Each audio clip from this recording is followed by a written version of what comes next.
Welcome to CLIC Connect. I'm your host, Craig.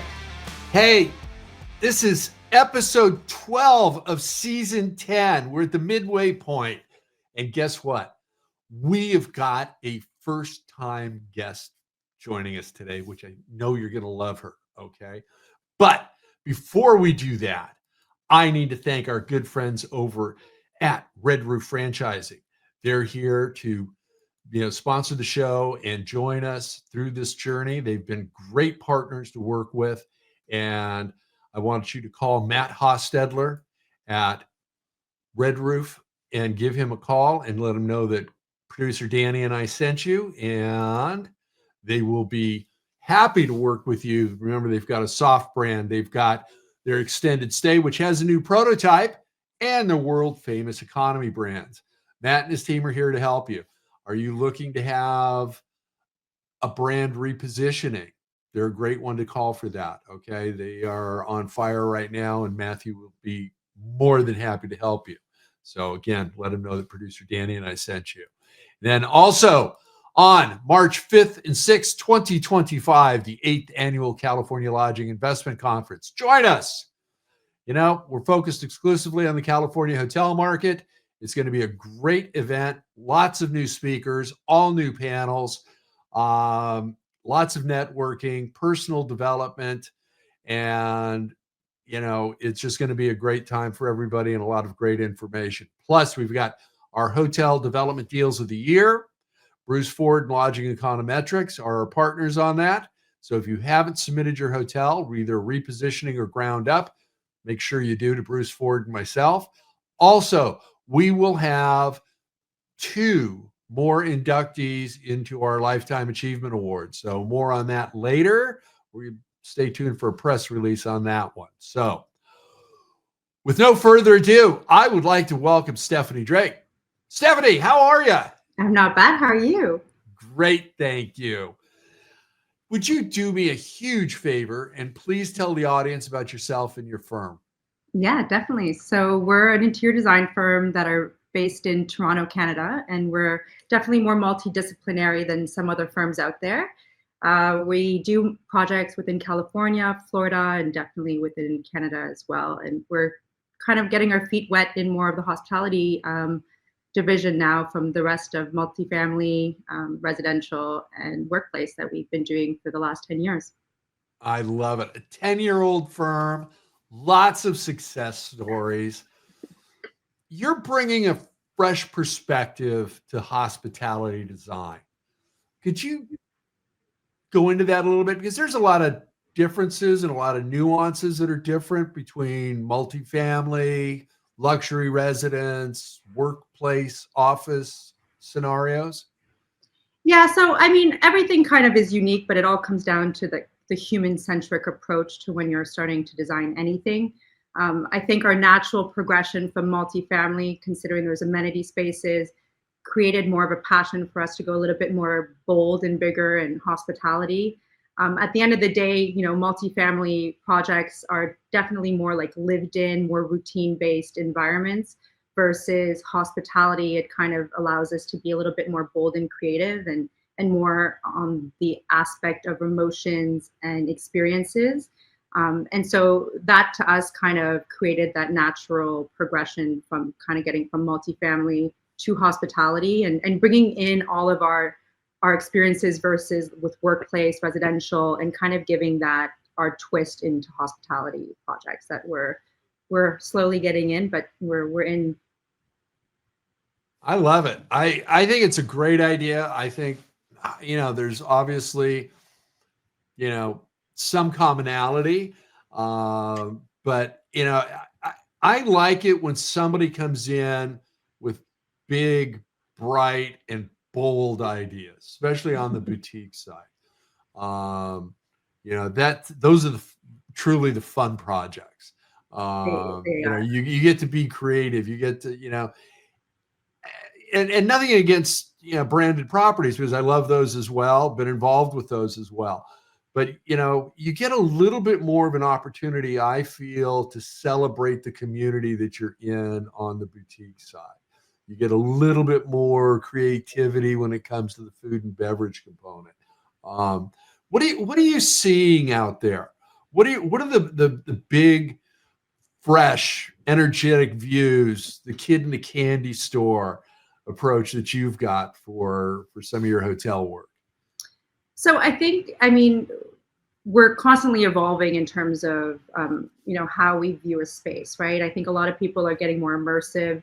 AI is very much in the foreground of design and every other part of any kind of industry at this point. So at the same time of doing more experiential kind of design, we still want to keep it down of the end user to still feel like it's a home away from home, but giving them that safety and experience that is still something that they wouldn't necessarily have every day, but they can experience it and create some kind of memory that evokes something and happiness and an emotion that's different from their daily routine at home or at their workplace. So I think a lot of times it's just making sure that we still remember that it's a person that's actually in that space, and what is it that they're going to want to feel when they walk in, or when they're having a drink, or when they're having a family reunion or whatever else, right? So I mean, that's how we make sure to start the design process and how we implement that as well. And I think most people want that in a place that they're going to go and stay at and want to come back to. Well, you just gave me the perfect segue. Tell us about your hands-on business development approach. Ooh, well, I think it kind of naturally trickled that way. I've always liked, I guess, networking and sales and being around people and talking and kind of learning about other people's story. I always say I'm kind of a slow burn in terms of business development. I'm someone that prefers to be friends with someone that I work with. Right. I want that relationship. I'm not looking to be a transaction. I'm not looking for a one-time project. I'm not looking to work with people that, there's no relationship or collaboration.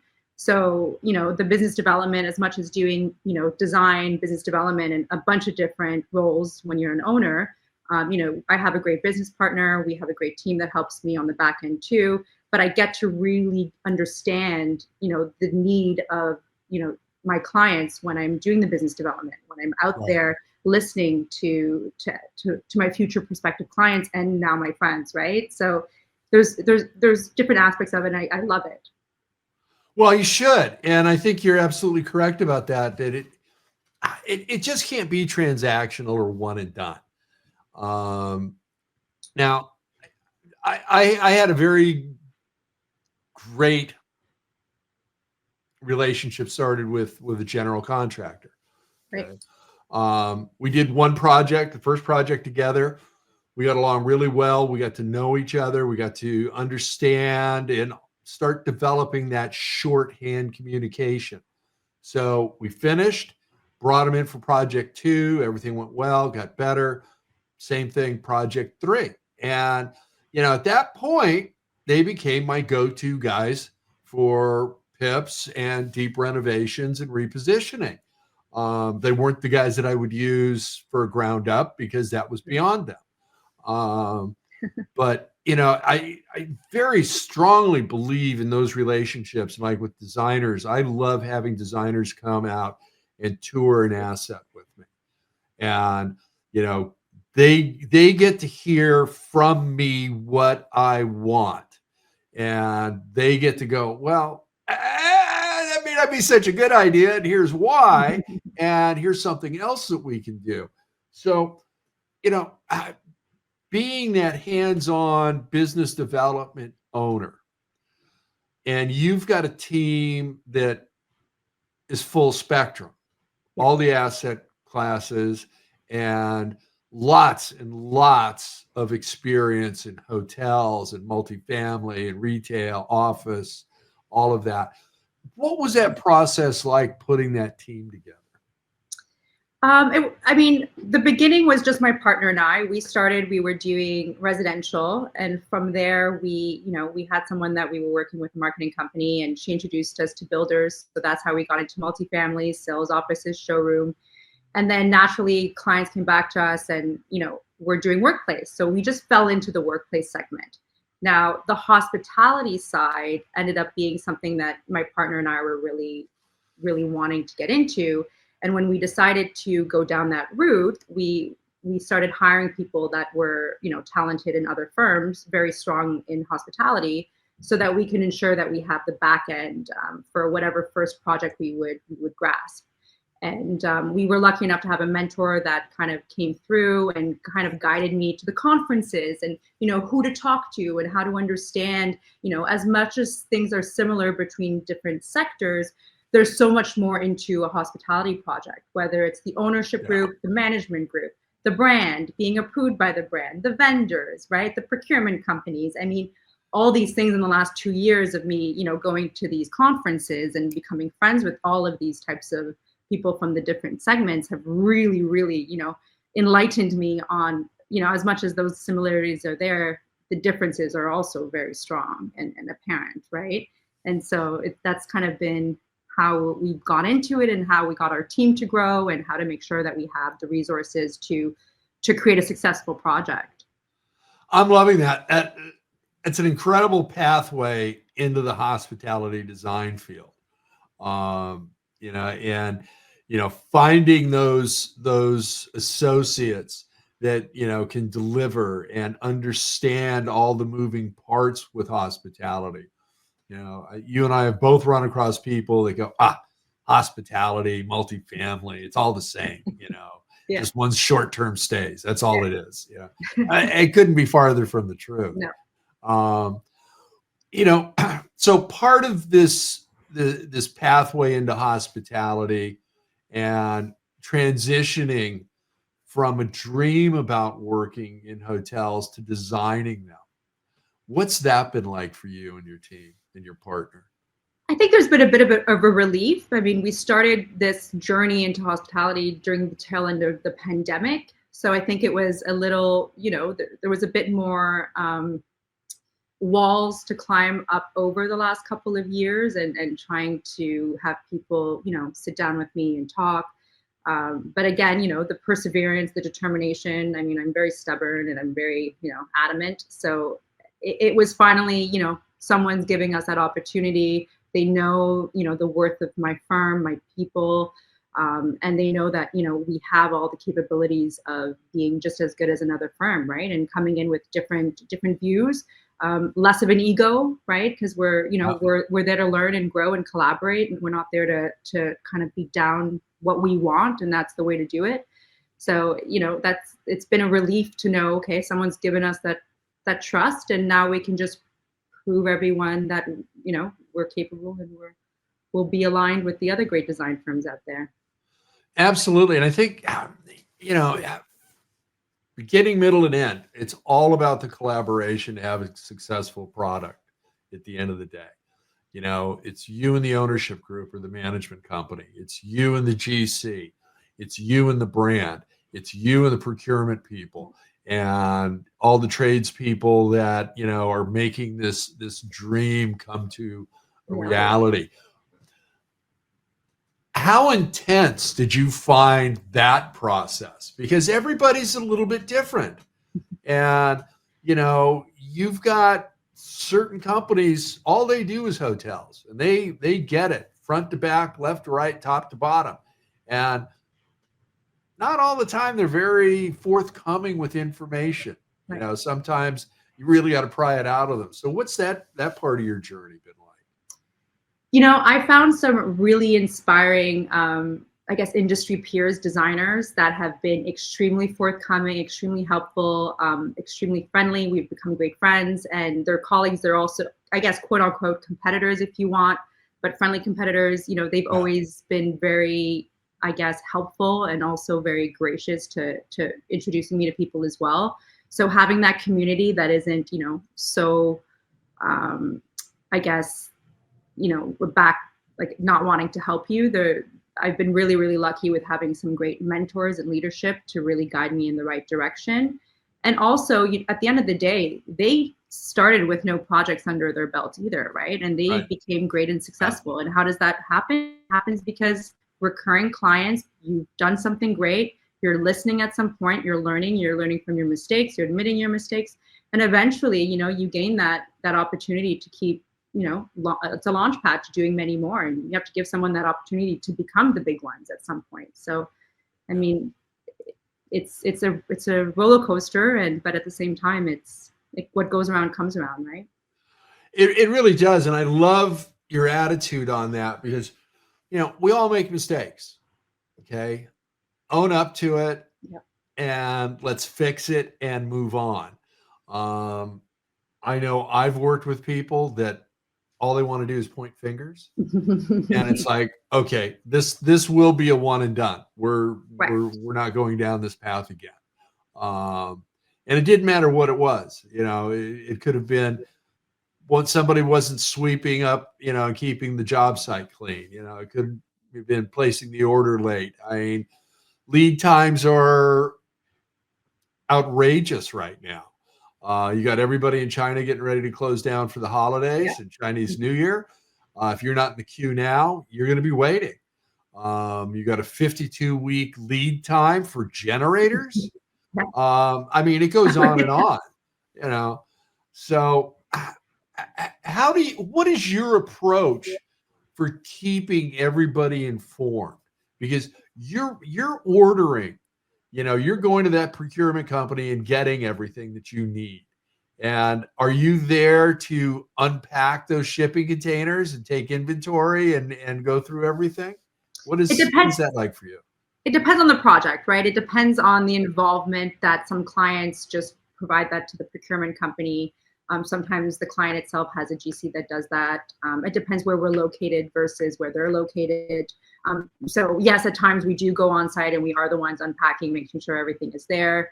But it does depend. And I mean, the unpacking is kind of fun, but not when you end up unpacking something that's damaged and you're like, oh no, what do I tell the client?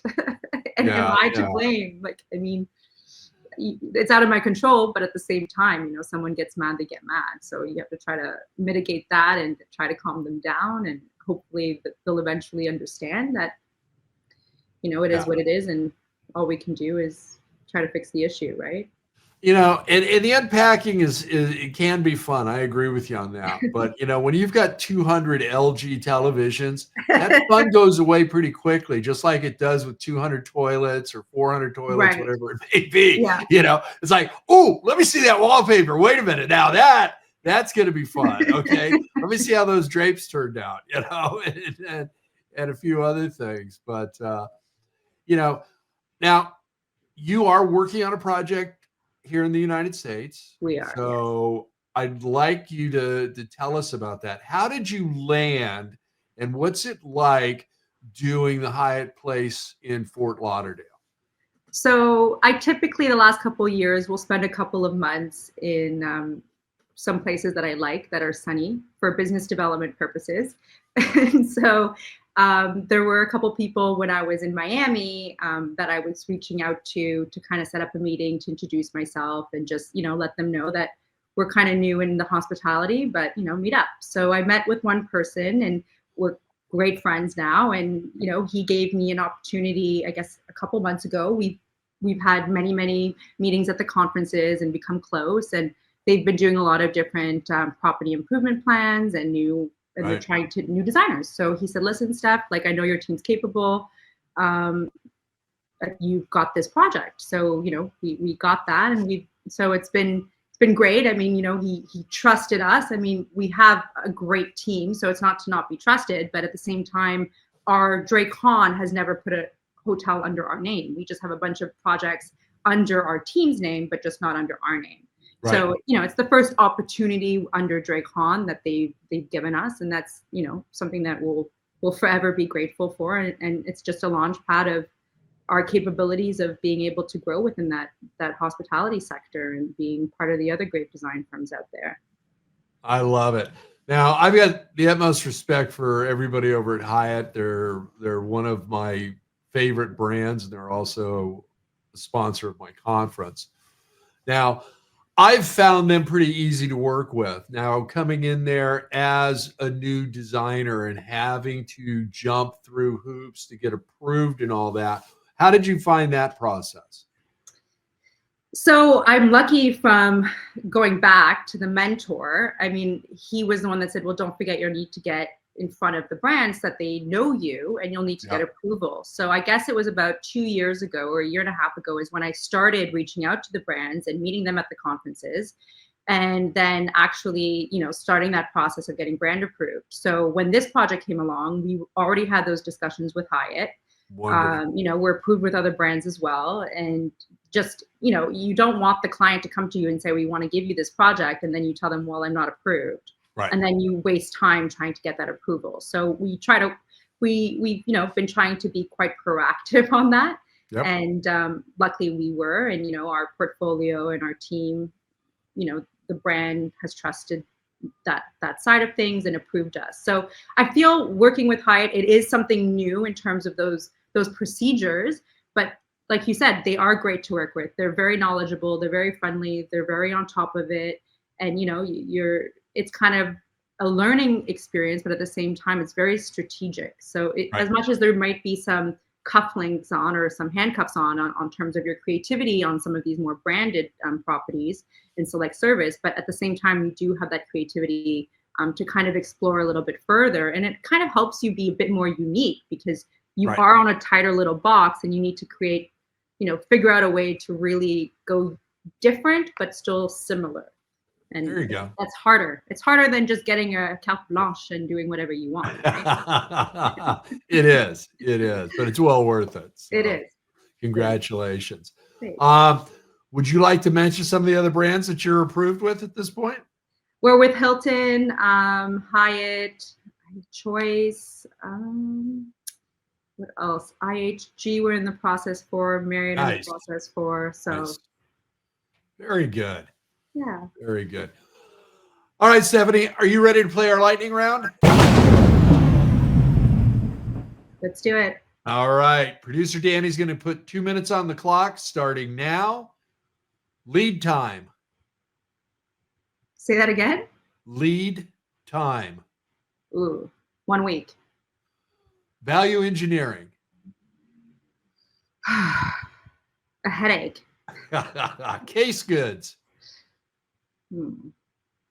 Closets. Installation.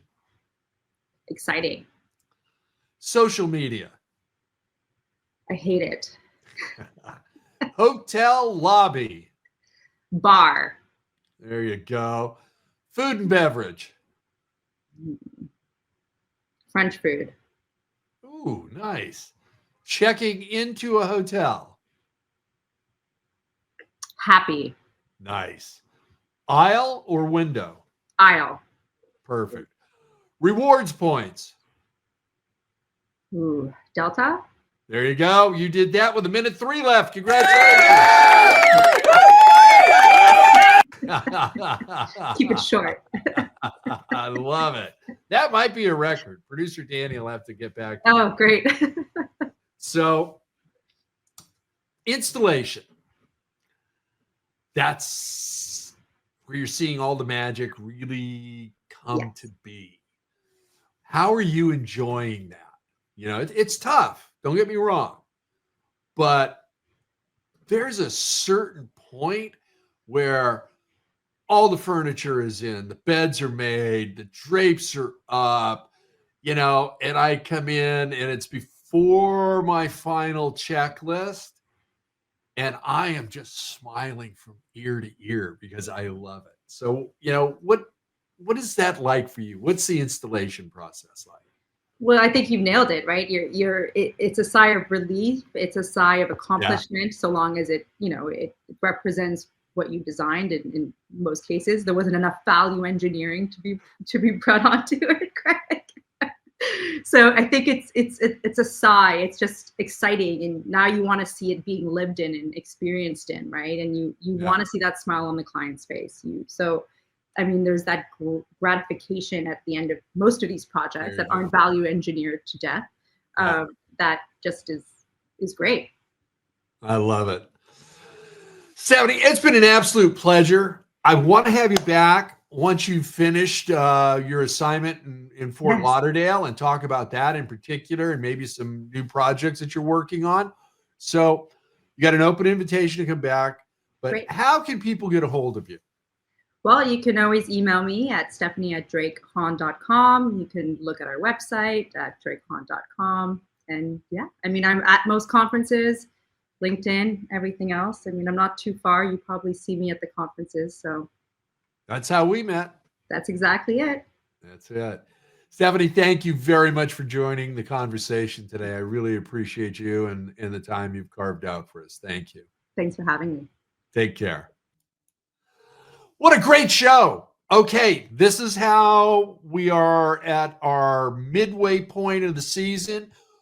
Producer Danny and I are going to take the rest of the year off. We'll be back after January 1st, but I do want to thank our good friends at Red Roof, Matt Hostetler and his team. Okay, you're looking for a new brand, you're looking for an extended stay, you're looking for a soft brand or their world famous economy brands, give Matthew a call. They'd love to talk to you. Tell them that producer Danny and I sent you. And then again, CLIC 8, March 5th and 6th at the Westin Long Beach. We have moved. We are in Long Beach for our next conference. Join us. If you use promo code EARLY, all in uppercase, you can save $200. That sale goes away on January 1st. So get yourself registered. Join us if you're in the California hotel market or want to be. Networking, personal development, education. We've got brands. We've got lenders and brokers still getting hotel deals closed. Okay, we've got an insurance carrier that can help you out. We've got third-party professionals like Partner Engineering and Science. They're absolutely great. You need an Alta survey. You need an appraisal because they do have a hotel appraisal department. You've also got phase ones, and you can now also get a mechanical survey, which I've gotten from them in the past, and they're great. So give them a call, join us, and you can register at cliconference.com. So thank you very much for that. And as I am fond of saying, be kind, share your knowledge. Now go be amazing.